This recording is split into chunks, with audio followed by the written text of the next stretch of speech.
Astaghfirullah warahmatullahi wabarakatuh. Yamdillah wassalatu wassalamu ala rasulillah wa ala alihi wa sahbihi wa mawalah wa la hawla wa la quwata illa billahi wa ba'du.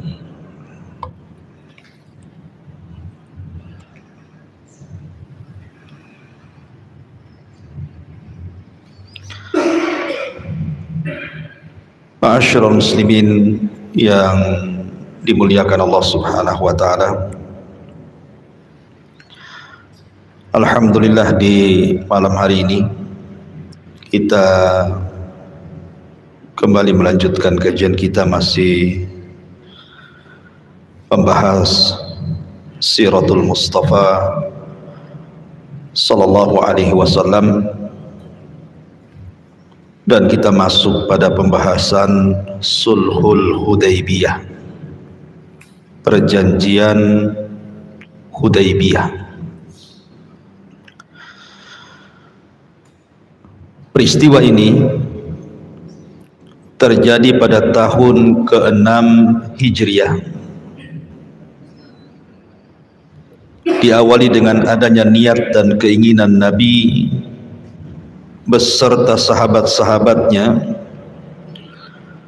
serta para pengikutnya untuk melaksanakan ibadah umrah dan mengunjungi sanak saudara yang ada di Mekah. Jadi Sulhul Hudaybiyah ini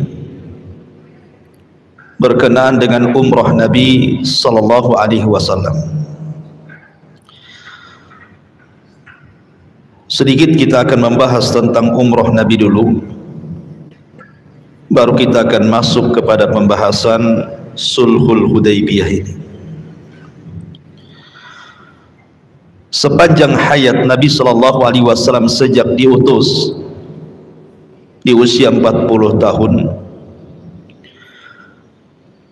dan ditutup kenabian dan kerasulan di usia 63 tahun, berarti Nabi sallallahu alaihi wasallam berdakwah sekitar 23 tahun. 13 di kota Mekah dan 10 di kota Madinah. Artinya 13 tahun di kota Mekah dan 10 tahun di kota Madinah. Nah, Nabi sallallahu alaihi wasallam umrah itu seumur hidup cuma 4 kali. Tetapi yang sekali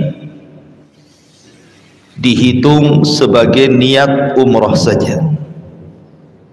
Artinya pada umrah kali pertama Rasul tidak jadi umrah, tetapi niat pahalanya sudah dikategorikan niat umrah. Dan itu disebutkan oleh Abdullah ibn Abbas radhiyallahu anhuma bahwa Nabi sallallahu alaihi wasallam umrah seumur hidup itu hanya 4 kali saja. Kata beliau, i'tamara Rasulullah sallallahu alaihi wasallam arba'a umarin. Nabi sallallahu alaihi wasallam umrah itu hanya 4 kali seumur hidupnya.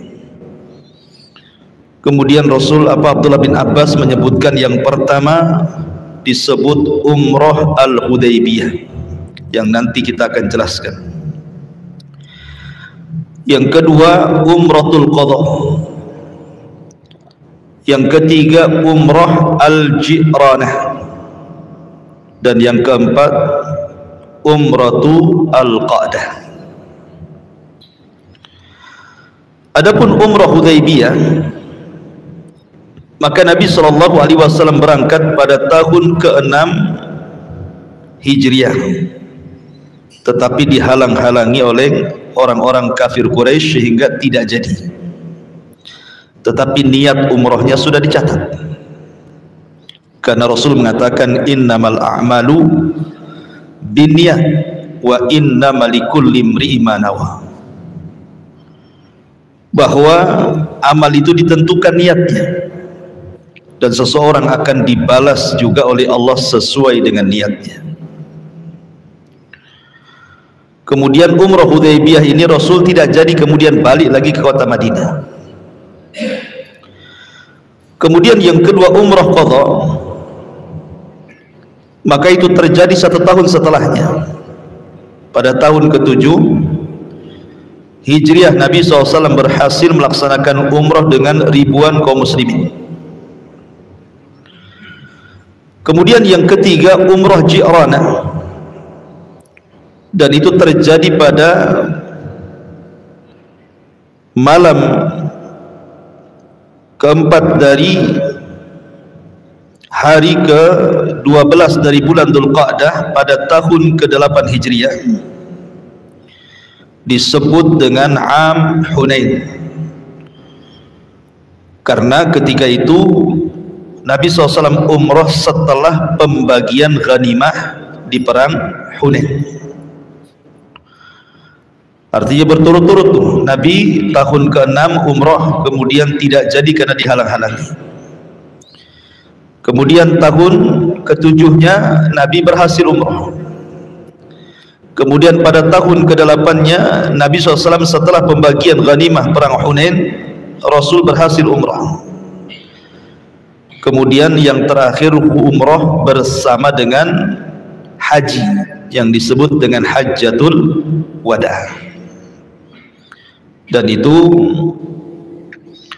terjadi pada tahun ke-10-nya.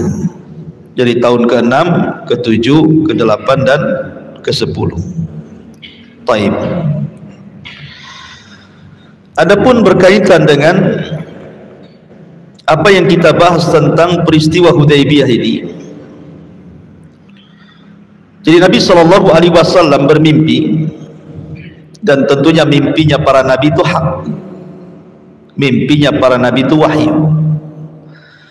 Sebagaimana ketika Ibrahim bermimpi menyembelih Ismail, mau tidak mau dilaksanakan, karena dalam mimpinya betul-betul Ibrahim menggorok Ismail gitu. Berarti ini perintah Allah. Makanya dia katakan kepada Ismail, inni ara fil manami anni adzbahuka fangdur madza tara. Wahai putraku, semalam aku bermimpi lo menyembelih dirimu, macam mana pendapatmu? Maka Ismail, karena dia ibnu Nabi, anak Nabi, dia mengatakan, ya abatif alma tu'mar satajiduni insyaallahu minas sabirin. Kalau ini perintah Allah, lakukan saja. Subhanallah. Ya. Lah Nabi SAW dalam mimpinya, dia bermimpi bahwa dalam mimpinya dia mengelilingi Ka'bah tawaf. Lah saking bahagianya, tetapi waktu itu kan Nabi SAW tidak diperlihatkan bahwa umrah ini akan ada halangan dari orang-orang kafir Quraisy gitu kan. Sehingga kabar gembira mimpi ini kemudian disampaikan kepada para sahabat. Tentunya para sahabat, khususnya orang-orang muhajirin, senang. Kenapa? Karena mereka sudah meninggalkan banyak keluarga mereka di Mekah, sehingga sekalian umrah ingin berjumpa dengan keluarganya. Makanya keinginan Nabi SAW bersama para sahabatnya untuk melaksanakan ibadah umrah ini juga sekalian mengunjungi sanak saudara yang berada di Mekah. Itu sebab tujuan daripada umrah Hudaybiyah yang pertama ini. Ma'asyiral muslimin yang dimuliakan Allah Subhanahu wa taala, maka berangkat Nabi SAW, ada yang mengatakan jumlahnya sekitar 1.400 para sahabat. Ini jumlah yang cukup fantastis ya kan, karena kan di Mekah walaupun 13 tahun berdakwah, tetapi kan tidak banyak yang mengikuti Nabi. Kemudian setelah 6 tahun berdakwah di kota Madinah, Nabi berkembang dakwahnya sampai-sampai kemudian ketika umrah pertama saja Rasul berhasil membawa 1.400 orang. Ini kan tidak semua. yang ingin ikut umrah bersama Nabi sallallahu alaihi wasallam. Bertolaklah Nabi sallallahu alaihi wasallam pada bulan Dzulqa'dah tahun ke-6 Hijriah dengan 1400 sahabat Rasul yang siap umrah dari kalangan Muhajirin dan Ansar, dan membawa unta-unta, sapi-sapi dan kambing-kambing untuk dijadikan sembelihan, hadiyu namanya, untuk membuktikan bahwa kedatangan Rasul bukan untuk menyerang. Jadi bukti bahwa Rasul datang ke kota Mekah bukan untuk menyerang, murni untuk umrah itu, dengan dibawanya kurban-kurban hadiyu yang siap disembelih untuk dihadiahkan di Mekah untuk para fuqara dan masakin Mekah. Sebab kalau tidak bawa hewan-hewan kurban ini, tentu orang-orang Mekah akan menyangka Rasul akan menyerang. Tapi dengan membawa unta, sapi, kambing untuk hadiah bagi penduduk Mekah, maka nyatalah bahwa Rasul dan para sahabatnya tidak hendak berperang, tetapi murni ingin melaksanakan ibadah umrah. Ketika sampai di Asfan antara Mekah dan Madinah, maka tiba-tiba Nabi SAW, Nabi itu kan punya unta namanya Qaswah. Unta itu namanya Qaswah. Jadi sudah rombongan bersama para sahabat. Tiba-tiba untanya yabruk. Yabruk itu artinya kalau unta berdiri keduduk itu disebut yabruk. Ya, dalam bahasa Arab langsung deprak gitu bahasa kitanya ya. Padahal unta itu tidak mungkin serta-merta ketika jalan langsung duduk istirahat, itu tidak mungkin, kecuali disuruh tuannya. Kalau disuruh tuannya duduk, baru duduk dia kan. Ini enggak, Rasul tidak menyuruh dia duduk, tiba-tiba unta ini langsung duduk gitu kan. Kemudian sahabat mengira bahwa untanya Rasul Qaswah ini sudah bermaksiat kepada Nabi SAW. Maka Nabi SAW mengatakan, tidak, untaku ini tidak bermaksiat, pasti ada yang mencegah dia untuk memasuki batas haram. Dari sini Nabi SAW mengatakan, walladzi nafsi biyadi la yas'aluni huddatan yu'adzimuna fiha hurumatillah illa a'tahum iyaha. Demi zat yang jiwaku berada di tangannya, kalau mereka orang-orang musyrik itu, orang-orang kafir Quraisy itu meminta kepadaku satu garis yang harus aku utamakan atau aku muliakan padanya dari kemuliaan-kemuliaan Allah, pasti aku akan berikan. Pasti tidak ada apa-apanya. Tidak mungkin tiba-tiba unta kemudian langsung duduk, pasti ada masalah. Karena kita tahu bahwa unta yang seperti ini itu pernah terjadi kepada siapa? Kepada Abraha. Tetapi Abraha itu kan bukan naik unta, naik gajah kan. Itu pun terjadi,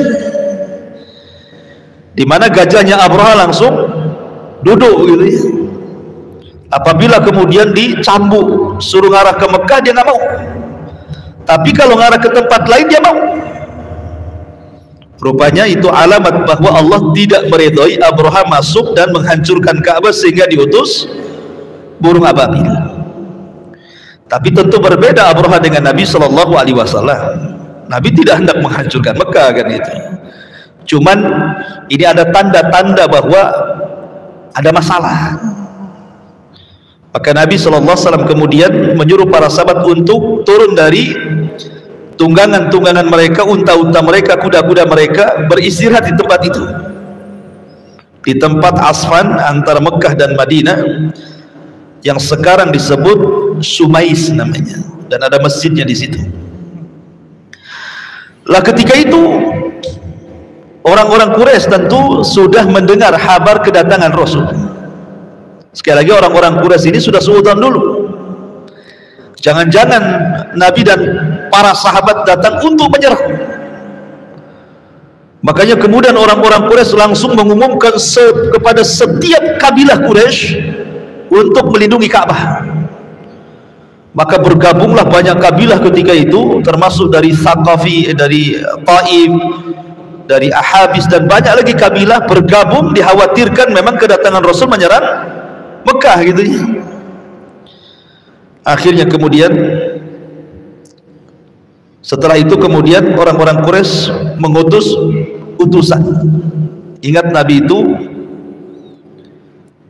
dia tidak berjalan dari tempat itu selama 20 hari lebih, sambil berusaha untuk memahamkan orang-orang Quraisy itu bahwa kedatangannya bukan untuk perang, hanya untuk melakukan umrah itu saja.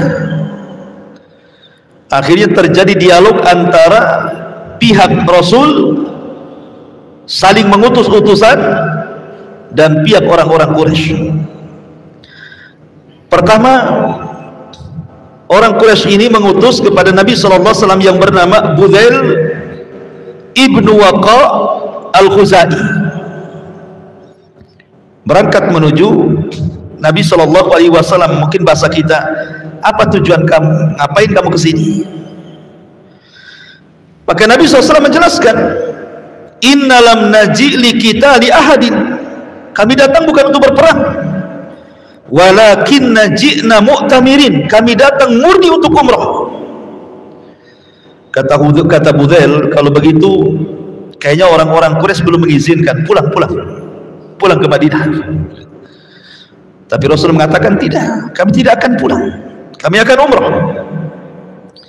Maka Budzail pun kemudian berangkat ke orang-orang Quraisy, kemudian menghabarkan bahwa tujuan Rasul dan para sahabat hanya untuk umrah, bukan untuk menyerang. Tetapi kemudian orang-orang Quraisy tidak yakin dan mengabaikan perkataan Budzail ibn Waqa al-Khuzai ini. Kemudian setelah itu orang-orang Quraisy mengutus lagi seorang yang bernama Urwah ibn Mas'ud al-Thaqafi. Urwah ibn Mas'ud al-Thaqafi termasuk orang yang sering safar. Jadi dia pernah ke Persia, pernah ke Romawi, pernah ke Ethiopia. Pokoknya dia orang yang suka safar, berniaga, sehingga dia kenal para tokoh-tokoh dunia gitu di zaman itu ya. Urwah ibn Mas'ud al-Thaqafi ini banyak pengalaman. Jadi dia mengatakan, kata Urwah, utus aku sudah biasa melanglang buana, utus aku, biar aku yang akan bicara dengan Muhammad dan pasukannya, katanya. Maka Urwah pun kemudian diizinkan untuk menemui Nabi SAW dari pihak orang-orang Quraisy ini. Dan Urwah ini orang Thaqif, orang Taif, dan kita tahu bahwa ada sejarah Rasul dengan bangsa Taif kan. Ketika Nabi SAW di permulaan dakwah di Quraisy, kemudian tidak diterima di Mekah, akhirnya dakwah ke Taif. Sampai di Taif kan dilempari batu tuh ya. Kemudian Nabi SAW harus keluar dari Taif 1 mil, lari bersama Zaid ibn Harithah karena dilempari batu. Bukan hanya orang laki-laki yang melempari, perempuan, anak-anak juga ikut menyakiti. Jadi ada sejarah gitu ya dengan kabilahnya Urwah ibn Mas'ud al-Thaqafi ini. Lah orang ini yang diutus kepada Nabi SAW. Maka mulailah kemudian Urwah ibn Mas'ud al-Thaqafi mendekati Nabi. Nabi ini ikhwatu fiddin, ketika itu kan tahu siapa Urwah. Ada seorang sahabat namanya Al-Mughirah ibn Syu'bah yang meriwayatkan hadis tentang masul khufain, itu mengusap kedua sepatu. Al-Mughirah bin Syu'bah itu kan besar badannya ya, besar sekali badannya itu kan, kekar gitu kan. Jadi dia berdiri di belakang Nabi SAW mengawal Rasul. Kemudian di samping kirinya Abu Bakar, di samping kanannya Umar dan Abu Bakar dan Umar, kiri kanannya. Kemudian para sahabat berkumpul di situ. Itu seolah-olah Nabi SAW itu betul-betul raja mereka gitu ya, dikawal gitu ya. Di belakangnya ada Urwah, ada Al-Mughirah bin Syu'bah lengkap dengan baju perangnya, kemudian dengan pedangnya. Karena dikhawatirkan kalau seandainya utusan Quraisy itu tiba-tiba membawa pisau mendekat Rasul, menusuk di mana kan, dikhawatirkan. Maka sahabat melindungi Nabi. Orang Arab di kebiasaan ikhwata fiddin, kalau ingin berdialog dalam bentuk kasih sayang biasanya apa? Kalau tidak peluk, mencium kening ataupun mencium pipi gitu ya. Terkadang memegang janggut supaya melembutkan hati, itu dipegang janggutnya gini. Orang-orang Arab itu begitu. Kalau dipegang janggutnya itu mereda emosinya tuh. Itu kebiasaan orang Arab seperti itu. Jadi Urwah ini mendekat kepada Nabi SAW, kononnya ingin melembutkan hati Rasulullah. Maksudnya apa gitu ya? Keakrabannya itu ditunjukkan dengan hendak memegang janggut. Mughirah bin Syu'bah nggak terima. Diambilnya pedang, dipukulkan gagang pedangnya sama tangannya. Jangan coba-coba mengambil janggut Nabi gitu ya. Akhirnya ditarik lagi. Kemudian kedua kalinya dia hendak memegang janggut Rasul, ditepak lagi sama gagang pedangnya Mughirah. Tidak jadi lagi, sampai 3 kali. Keempat kalinya marah Mughirah ini. Kalau sampai keempat kali kau sentuh janggut Rasulku, ku potong tanganmu katanya. Mughirah bin Syu'bah akhirnya takut gitu. Kata Mughirah kepada Rasul, ya Muhammad, siapa orang ini? Kasar kan nih. Kasar kali orang ini katanya, nggak ada lembut-lembutnya katanya kan. Kata Nabi SAW, dia adalah anak paman, sama-sama dari kabilah Thaqif. Dia adalah Mughirah bin Syu'bah Ats-Tsaqafi katanya. Kamu nggak kenal dia katanya kan itu. Dia mengatakan, wahai hak celaka engkau, aku yang merawat kamu, kenapa kau jadi galak kepada aku gitu maksudnya ya. Ma'asyiral muslimin yang dimuliakan Allah Subhanahu wa taala, akhirnya kemudian Rasul menjelaskan kepada kepada Urwah bin Mas'ud Ats-Tsaqafi ini bahwa kedatangan dia bukan untuk menyerang Makkah. Memang murni ingin umrah. Sampaikan kepada tokoh-tokoh Quraisy. Maka berangkatlah Urwah bin Mas'ud Ats-Tsaqafi hendak memberitahu mereka.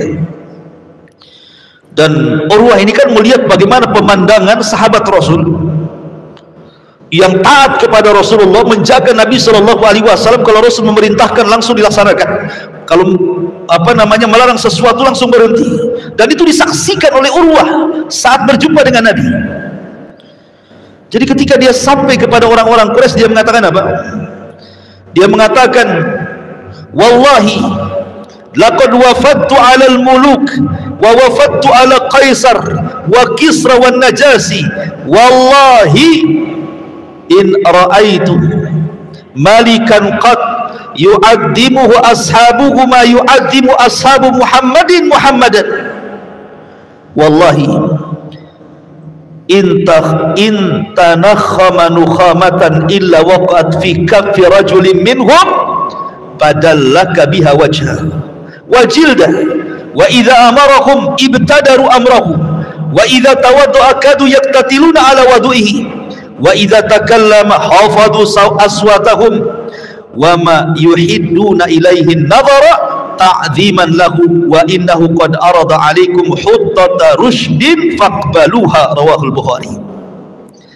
Jadi Urwah berceramah di hadapan orang-orang Quraisy dan mengatakan, kata Urwah, orang-orang Quraisy, aku ini biasa safar, aku sudah sampai kemana-mana, aku sudah melihat para raja, aku sudah berjumpa dengan Raja Romawi Kaisar, aku sudah berjumpa dengan Raja Kisra di Persia, aku sudah berjumpa dengan Raja Najasi di Ethiopia. Demi Allah katanya, aku tidak pernah melihat ada seseorang yang mentaati rajanya sedemikian rupa melebihi ketaatan para sahabat Rasul kepada Muhammad SAW. Apabila Muhammad meludah, ludahnya langsung diambil, diusapkan ke wajah sahabat dan kepada seluruh badannya. Apabila Nabi SAW berwudu, maka para sahabat hampir perang mengambil sisa wudunya. Apabila Nabi SAW berbicara, semua sahabat diam. Apabila Nabi SAW berbicara, tidak ada yang berani memandang wajah Nabi SAW karena menghormati. Demi Allah, ini pemandangan yang asing bagiku.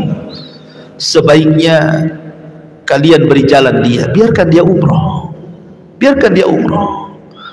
Kata tokoh-tokoh Quraisy itu kan ada Abu Sufyan, ada Ikrimah bin Abi Jahal, ada Walid ibn Mughir, ada Walid Khalid bin Walid, kan gitu kan, belum masuk Islam. Kan tokoh-tokohnya banyak tuh. Dengan mengatakan, engkau orang Arab, kau nggak tahu apa-apa, bahasanya begitu. Gak usah didengar katanya. Marah Urwah ibn Mas'ud ini. Aku ini pemimpin Thaqaf. Kalian tidak menghargai kata-kataku, padahal aku datang dengan kaumku ingin membela Mekah dari serangan Muhammad, tapi aku tahu dia hendak umrah bukan untuk menyerah. Kalau itu jawaban kalian, aku pergi saja. Oh, pergi dia membawa kabilahnya pulang ke Taif. Akhirnya tidak berhasil mengutus dan mengusir Rasul kembali ke Madinah. Diutus lagi oleh mereka, namanya Mikraz ibn Hafsin. Mikraz ibn Hafsin ini orang jahat. Rasul kan orang Mekah, tahu siapa-siapa orangnya kan. Rasul asli Mekah, 50 tahun tinggal di Mekah, sehingga tahu tokoh-tokoh yang mana yang baik, mana yang tidak baik gitu. Jadi ketika kemudian orang-orang Quraisy mengutus Mikraz ibn Hafs ini, Nabi sudah ngomong di hadapan para sahabat, huwa rajulun fajir, jangan didengar. Orang ini orang jahat, jangan didengar. Dia suka berkhianat. Kalau dia datang ngomong, biarkan dia ngomong, nggak usah dipercaya kan itu ya. Akhirnya kemudian Rasul yang mendengarkan gitu saja, kemudian menyampaikan tujuannya hendak umroh, kemudian tidak banyak bicara, kemudian orang ini pergi. Akhirnya Nabi sudah tahu bahwa ini tidak bisa, ini kan utusan-utusan orang Quraisy nih ya, sekarang timbal balik. Kalau tadi utusan-utusan orang Quraisy, sekarang Rasul ingin mengutus bahwa meyakinkan kepada mereka bahwa Nabi SAW itu bukan hendak berperang. Tapi sebelumnya orang-orang Quraisy pun mengutus, termasuk tokoh besar di Quraisy ya, namanya lupa saya, tapi ini tokoh besar di Quraisy, Hilsun namanya ya, Hilsun Al-Kinani. Hilsun Al-Kinani ini ikhwatu fiddin yang dimuliakan Allah Subhanahu wa taala, namanya Al-Hilsu ibn Alqamah Al-Kinani, dan dia adalah pemimpin Ahabish namanya, kabilah besar, bahkan kabilah terbesar yang berusaha untuk melindungi Ka'bah. Ini sudah orang terakhir yang diutus orang Quraisy ini, si Al-Hils ini. Jadi Al-Hils ibn Al-Aqam Al-Kinani ini datang kepada Nabi SAW. Rasul tahu ini bukan orang biasa ini. Rasul mengatakan kepada para sahabatnya, orang ini adalah orang yang paling fanatik terhadap Ka'bah. Orang ini orang mulia, suka memuliakan Ka'bah. Kita harus memuliakan dia. Kita kasih tahu bahwa kita tidak perang. Keluarkan hadiu kita, unta-unta, sapi-sapi, kambing kita, tengokkan kepada dia bahwa kita bukan perang, kita hendak umrah. Dikeluarkan oleh para sahabat binatang-binatang itu, dan binatang hadiu itu biasanya sudah ada tanda bahwa ini binatang untuk dihadiahkan, dikasih kalung gitu ya, dikasih tanda. Jadi orang-orang Mekah tahu bahwa ini binatang bukan untuk sembarang binatang, tapi ditandai bahwa ini untuk hadiah, dan orang-orang Quraisy tahu itu. Jadi ketika Hils ibn Alqamah Al-Kinani ini melihat, oh benar, berarti memang kedatangan Muhammad dan pasukannya bukan untuk perang tetapi untuk umrah katanya. Belum sempat berjumpa dengan Rasul, karena sudah melihat unta-untanya yang banyak, langsung dia pergi. Dan ingat, ini pimpinan kabilah terbesar. Kemudian dia mendatangi pemimpin-pemimpin Quraisy, demi Allah aku melihat bahwa mereka tidak hendak menyerang kita, betul-betul murni untuk umrah. Apakah kalian hendak menghalangi jalan orang-orang yang hendak mengganggukan Ka'bah? Biarkan dia masuk. Tapi orang-orang Quraisy mengatakan tidak. Aku tidak yakin dengan ucapanmu, aku dan tidak yakin dengan mereka. Kami tidak yakin dengan mereka. Marah ini Al-Hils ibn Alqamah Al-Kinani ini. Kalau kalian tidak yakin dengan kata-kataku, awas saja kalian. Aku akan mengirim pasukan untuk menghancurkan kalian katanya. Orang ini mau mengagungkan Ka'bah kan halang-halangi katanya. Takutlah orang-orang Quraisy, karena siapa Al-Hils ibn Alqamah Al-Kinani ini orang besar gitu ya. Mulailah orang Quraisy takut. Akhirnya mereka sepakat untuk melakukan perdamaian. Oke, di pihak Nabi SAW kemudian hendak mengutus Umar bin Khattab radhiyallahu anhu, karena Umar itu kan orang yang paling berani, jago syair, cerdas orangnya, sehingga cobalah Umar diutus. Tapi Umar ketika itu menolak dan mengatakan, ya Rasulullah, kabilahku di Quraisy itu tidak besar, kabilah Bani Adi itu tidak banyak. Kalau mereka hendak membunuhku sebentar saja, sebaiknya kau utus Utsman bin Affan. Karena aku tahu, pertama, kabilah Utsman bin Affan itu besar. Yang kedua, Utsman bin Affan itu dicintai sebelum Islam dan setelah Islam, dan dia punya akhlak pemalu yang luar biasa, dan sampai hari tidak ada masalah dia dengan kaumnya, katanya. Utus dia saja. Akhirnya Nabi SAW mengutus Utsman ibn Affan. Berangkat Utsman menuju para pembesar Quraisy. Jadi Utsman ini keliling, nanti sebentar ke rumahnya Abi Sufyan ngomong, nanti sebentar ke rumahnya ini ngomong. Akhirnya membutuhkan waktu lama, karena lobi itu kan perlu waktu gitu ya. Lewat 1 hari kok Utsman tak balik. Masa hanya ngomong saja 1 hari kok tak balik gitu ya. Lewat 2 hari tak balik-balik. Lewat 3 hari tidak ada kabar. Lewat 4 hari, orang-orang sudah mengira jangan-jangan Utsman dibunuh. Padahal Utsman itu maksudnya dia sedang melobi-lobi kan butuh waktu lama gitu. Karena tokoh-tokoh Quraisy itu banyak. Tapi karena sudah lebih daripada 3 hari, mereka mengatakan, ya Utsman paling dibunuh. Dan Utsman itu kala itu adalah menantu Nabi, suami daripada putri Nabi SAW, Ruqayyah ya. Kemudian dia pun menikah dengan Ummu Kulthum. Jadi Nabi SAW akhirnya mengatakan jangan-jangan Utsman dibunuh. Sebenarnya ada yang mengatakan Rasul tahu Utsman itu tidak dibunuh, tetapi Nabi SAW ingin menguji kesetiaan para sahabat. Siap nggak berperang darah untuk darah Utsman? Dari sini Allah Subhanahu wa ta'ala gambarkan di dalam Al-Quranul Karim, di dalam surah Al-Fatah, bagaimana Allah Subhanahu wa ta'ala mensifati para sahabat dalam surah Al-Fatah 18. Laqad radiyallahu 'anil mu'minin id yubayyi'unaka tahta asy-syajarah fa'alima ma fi qulubihim fa'anzala as-sakinata 'alaihim wa atsabahum fathan qaribah. Jadi Nabi SAW ketika mendengar bahwa Utsman terbunuh, padahal dia tidak dibunuh, di situ ada pohon, maka Rasul mendekati pohon, kemudian duduk di bawah pohon itu, yang kemudian pohon itu belakangan disebut pohon Ridwan, karena baiat ini disebut baiatu Ridwan ya. Akhirnya para sahabat berbaiat untuk darah Utsman, semua berbaiat. Seorang-orang munafik ikut berbaiat di situ, ada Abdullah bin Salul dan satu kawannya ikut baiat juga di situ kan, karena ini tahu ujian ya. Akhirnya kemudian setelah para sahabat berbaiat, terdengarlah oleh orang-orang Quraisy bahwa ini betul-betul kita dalam masalah. 1.400 orang, ini banyak ya. Bisa saja mereka menyerbu Mekah, akan terjadi kacauan di Mekah. Akhirnya mendengar hal itu orang-orang Quraisy, kemudian terakhirlah sudah ya, mengutus siapa?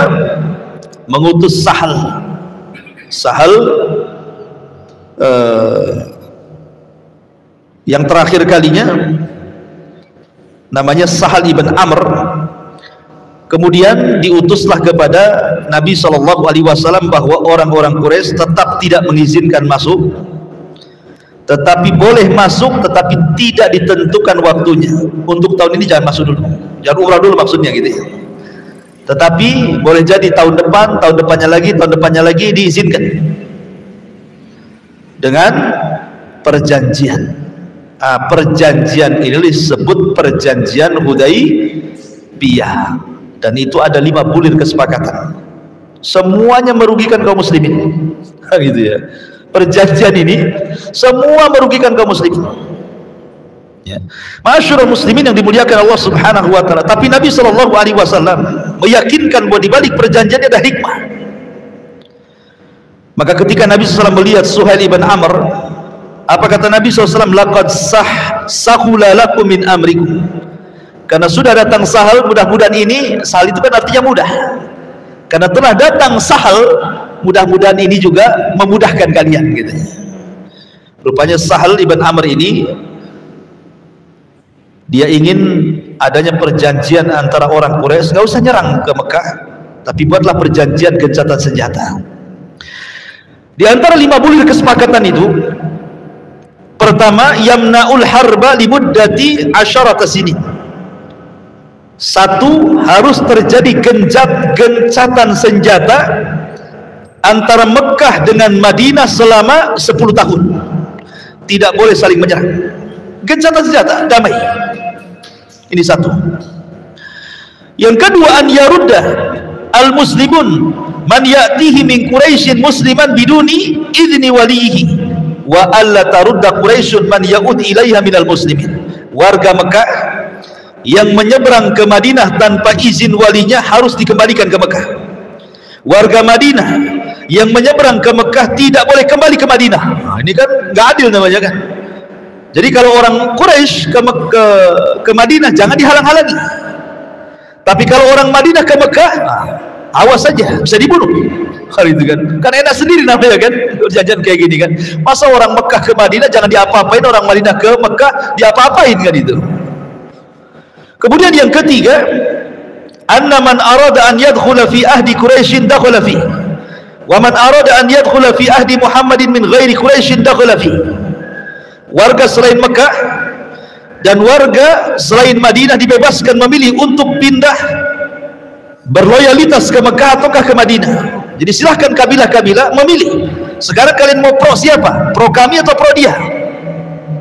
Tapi ini khusus di luar Quraisy, gitu. Tetap orang Quraisy tidak boleh. Ya, itulah merugikan kan gitu ya. Kemudian yang keempat, an yaudal muslimuna dzalikal am ala an yadkhulu Makkah mu'tamirina fi amil qadim.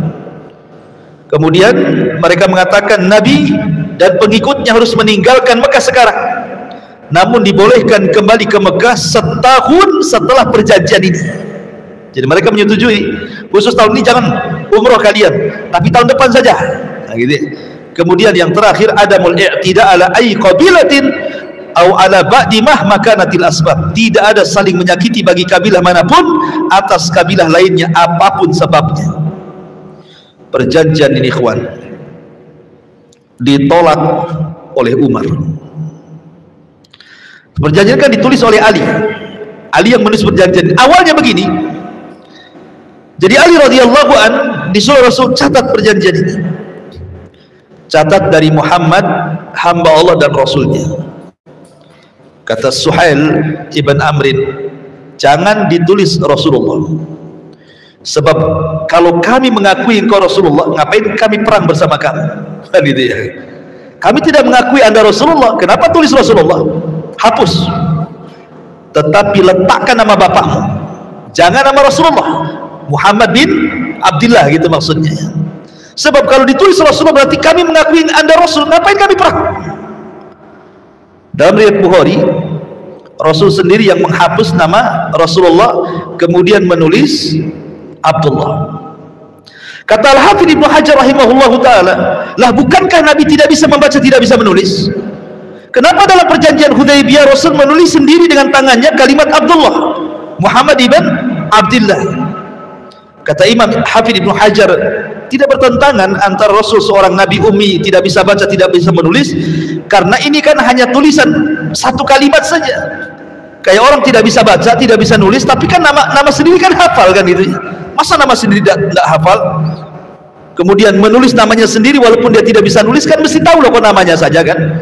Tapi kalau untuk secara keseluruhan membaca kemudian menulis, ya Rasul tidak bisa, dia ummi.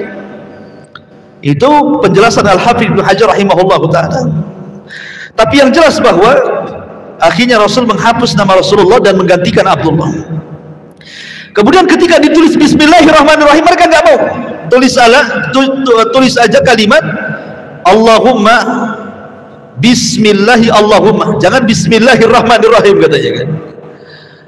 Akhirnya kemudian mereka pun mengikuti keinginan mereka. Tanazul Nabi SAW, ya sudahlah nggak apa-apa lah. Yang penting ini demi kebaikan kita. Umar bin Khattab radhiyallahu anhu datang kepada Nabi SAW. Dia tidak terima dengan perjanjian ini dan mengatakan, ya Rasulullah, alasta nabiyullah haqqa, bukankah kau nabi? Kata Rasul, bala ya, aku nabi. Kemudian Umar mengatakan, alasta alal haq, bukankah kita di atas kebenaran? Wa aduna alal batil, dan musuh kita di atas kebatilan? Kata Rasul, ya. Falima nu'ti daniyata fi dinina. Kalau begitu kenapa kita merendah dalam agama kami? Harusnya kita melawan. Ini kehormatan, masa kita merendah? Ini kehormatan besar bagi kita. Enggak usah kita merendah, lawan saja, gitu bahasanya. Maka Nabi SAW mengatakan, inni Rasulullah walastu a'sihi wa huwa nasiri. Aku ini utusan Allah, wahai Umar. Aku tidak bermaksiat kepada Allah, dan Allah adalah penolongku. Maka Umar tidak kurang srek gitu ya berasanya itu. Datang dia kepada Abu Bakar dan mengatakan, wahai Abu Bakar, bukankah dia nabi yang hak? Kata Abu Bakar, benar. Bukankah kita di atas hak? Kata Abu Bakar, benar. Bukankah mereka di atas kebatilan? Kata Abu Bakar, benar. Kenapa kita merendah kepada mereka? Katanya. Maka Abu Bakar Siddiq radhiyallahu anhu mengatakan, gini wahai Umar, dia adalah utusan Allah. Innahu Rasulullah walan yudayyi'ana Allahu abada. Dan aku yakin keputusan Nabi tidak mungkin Allah sia-siakan. Dari situ Umar bin Al-Khattab radhiyallahu an kemudian terdiam, ya gondok juga lah Umar itu kan. Itu istilahnya kan, pokoknya dia perang aja kan itu ya. Sebagian para sahabat juga ya sama, nggak kayaknya marah gitu loh, kenapa kita kok merendah gitu dalam perjanjian ini. Rupanya Allah Subhanahu wa taala ingin menangkan para sahabat. Dengan apa? Dengan Allah turunkan surah Al-Fath. Inna fatahna laka fathan mubina liyaghfira laka Allahu ma taqaddama min dhanbika wa ma ta'akhkhar wa yutimma ni'matahu 'alaika wa yahdiyaka siratan mustaqima wa yansuruka Allahu nasran aziza huwa alladhi anzala as-sakinata fi qulubil mu'minin liyazdadu imanan ma imanihim walillahi junudus samawati wal ard wa kana Allahu aliman hakima, dan terus sampai selesai. Sesungguhnya kami telah memberikan kepadamu kemenangan yang nyata, agar Allah memberikan ampunan kepadamu wahai Muhammad atas dosamu yang telah dan yang akan datang, serta menyempurnakan nikmat atasmu dan menunjukimu ke jalan yang lurus, dan agar Allah menolongmu dengan pertolongan yang banyak. Dialah yang telah menurunkan ketenangan. Nah, tenanglah para sahabat dengan turunnya ini ya, ke dalam hati-hati orang yang beriman, untuk menambah keimanan atas keimanan mereka yang telah ada. Dan milik Allah lah bala tentara langit dan bumi, dan Allah maha mengetahui dan maha bijaksana. Ketika turun ayat ini, semua sahabat tenang. Dari sini Umar merasa bersalah dia. Kenapa? Karena dia seolah-olah sudah menentang Nabi kan, itu keputusan Nabi seolah ditentang dia. Dari situ ikhwatu fiddin memuliakan Allah Azza wa Jal, ketika Umar merasa bersalah, maka Umar pun mengatakan, maziltu asumu wa atasaddaqu wa usalli wa a'tid. Dan sejak kejadian itu, kata Umar, aku tidak pernah meninggalkan puasa, aku tidak pernah meninggalkan sedekah, aku tidak pernah meninggalkan salat, aku senantiasa memerdekakan budak-budak, karena takut ucapanku kepada Rasul menjadikan amalanku hilang, katanya, sebab kejadian ini ya. Ma'asyiral muslimin yang dimuliakan Allah Subhanahu wa ta'ala, akhirnya Nabi SAW karena memang tidak jadi umrah, maka kemudian Nabi SAW memerintahkan para sahabat, kan mereka kan sedang pakai pakaian ihram ikhwan ya.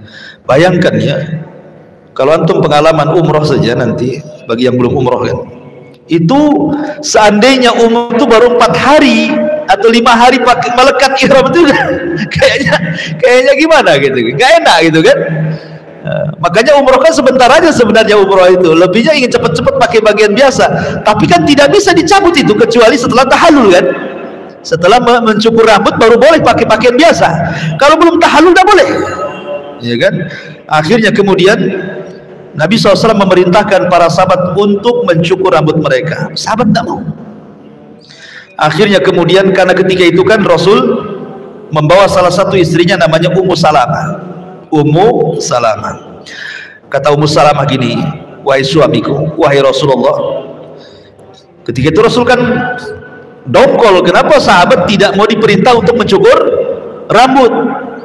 Kata Ummu Salamah, gini saja, kau nggak usah ngomong, keluar, kemudian perintahkan tukang cukur, kemudian kau cukur rambutmu botak, sembelih hadiunya, pasti para sahabat ikut engkau, katanya. Akhirnya Nabi keluar mengikuti ide istrinya Ummu Salamah, karena memang di antara 11 istri yang paling berakal itu Ummu Salamah, ya. Akhirnya kemudian Rasul pun keluar membotakkan, membotak atau memendekkan kepalanya, rambut kepalanya, kemudian menyembelih hadiu sembelihannya. Akhirnya kemudian semua para sahabat ikut. Semua para sahabat ikut. Akhirnya mereka pun kembali dengan tidak jadi umrah dan berjanji akan umrah tahun depan. Tapi kan sudah dicatat pahala umrah, karena sudah ada niat umrah kan, otomatis sudah dicatat pahala umrah. Dan inilah umrah pertama yang dilakukan Nabi SAW di perjalanan pulang dari Mekah menuju Madinah. Kemudian turunlah surah Al-Fatah, inna fatahna laka fathah mubina. Kata Nabi SAW, laqad unzilat alayya ayah hiya ahabbu ilayya minad dunya jami'ah. Dia mengatakan, demi Allah telah diturunkan kepadaku satu ayat yang lebih aku cintai dari seluruh dunia dan isinya. Kemudian Nabi SAW membacakan, inna fatahna laka fatham mubina.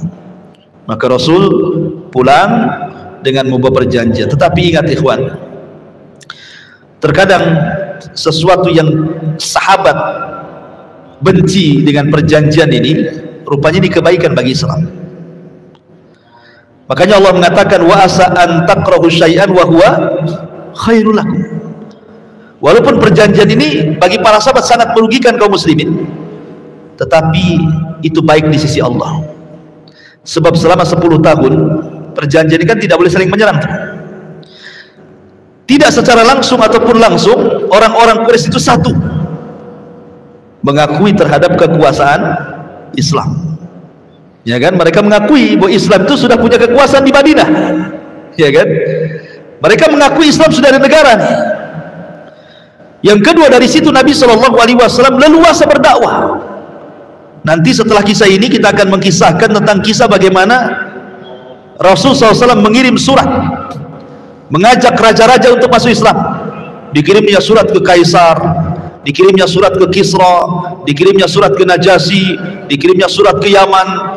Ada sebagiannya merobek, ada sebagian menerima, ada yang sebagiannya menerima kemudian menyembunyikan keislamannya seperti Najasyi, gitu ya. Artinya bahwa lambat laun Islam ini kemudian menyebar. Kemudian juga akibat dari perjanjian Hudaybiyah ini, kaum muslimin semakin banyak dan berhasil menaklukkan kota Mekah. Karena dari perjanjian Hudaybiyah ini kan penaklukan Mekah ini akibat pengkhianatan orang Quraisy terhadap perjanjian kan. Karena siapapun yang kabilah-kabilah di luar daripada Quraisy yang bergabung dengan Nabi atau bergabung dengan orang Quraisy tidak boleh diganggu. Tiba-tiba kemudian ada kabilah yang bergabung dengan Nabi diganggu. Oh, Rasul marah. Rasul bawa pasukan besar, terjadilah Fathu Mekah, dan itu nanti panjang ceritanya, kita akan ceritakan. Kemudian dengan faedah perjanjian Hudaybiyah ini, Rasul berhasil memperluas wilayah Islam dan tersebarnya Islam di Jazirah Arab. Dan banyak kisah-kisah dan faedah-faedah yang bisa kita petik dari perjanjian Hudaybiyah ini. Wallahu a'lam bishawab, ini yang bisa saya sampaikan. Mudah-mudahan ada manfaatnya.